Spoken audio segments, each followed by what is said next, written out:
new psychological study from the National Institute of Mental Health. Just this morning, along with his longtime psychiatrist. The circle of depression is growing wider, broader. 15% of women suffer from this disorder. Affecting over 20 million Americans. Changes that have occurred in the brain. Abnormalities in the neurotransmitters. Is that a chemical imbalance? She's got a problem. They've got a drug. 6 million American kids take prescribed medication. Psychiatric care. But what if the criminal is mentally ill?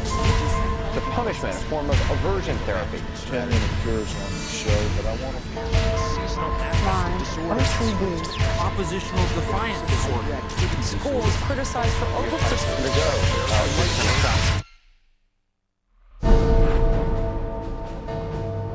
Everywhere you look, there it is.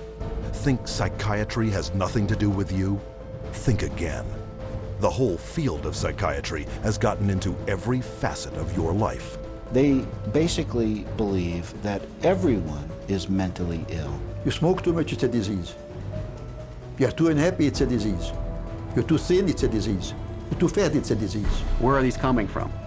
These are coming from the minds of psychiatrists that are dreaming these things up, writing papers and getting published with their names on it, creating these new diseases. First he said that I had ADD. Then he said that I was depressed. Then he said I might be bipolar, but I don't have ADD anymore. And he said, you know, I've been noticing you, and I wonder if you have it too. What they decided is that both my husband and my son had a chemical imbalance that needed to be corrected with a chemical balancer. There is not one shred of credible evidence that any respectable scientist would consider valid, demonstrating that anything that psychiatrists call mental illness are brain diseases or biochemical imbalances. It's all fraud. There's no reliability of diagnosis, and there is no science. It's just pseudoscience. It's pretend science. This is one of the most open secrets in all of America in the psychiatric field, that nothing is being done that's legitimate, and they're billing for it. Psychiatrists claim that over 1 billion of the world's population is mentally ill. In the past 30 years, they have prescribed psychiatric medications to 543 million people. And right now, they drug 17 million school children with stimulants and antidepressants. When recently asked about the scientific basis of their profession, those psychiatrists willing to be interviewed offered nothing but excuses. Psychiatric illness is not really illness. How do you evaluate if someone is cured or sick? Cure is certainly something we look forward to. We had no earthly idea how to accomplish. We're not good at causes. We don't know what causes mental illness. But that hasn't stopped them from pronouncing themselves mental health experts and treating people against their will. And the results?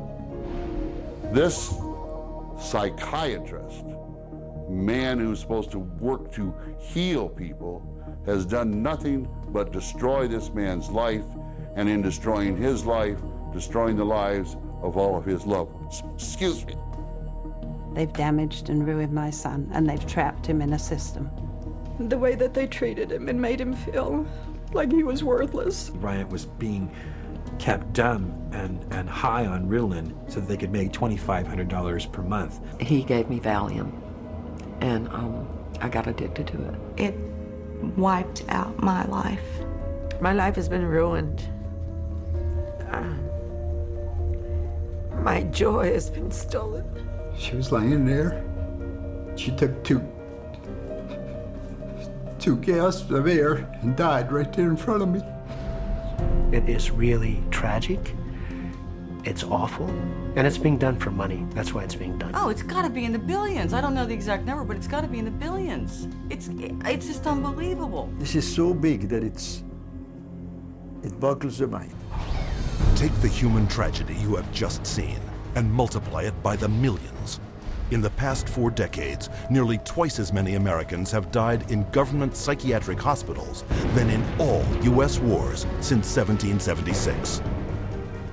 Insurance companies pay out $69 billion every year for psychiatric services, doubling the cost of medical insurance premiums. And while raking in over $2 trillion annually, psychiatrists cannot point to a single cure. Hard to believe? That's exactly what they count on. And as we will show you, it's how they have been getting away with it from the very beginning.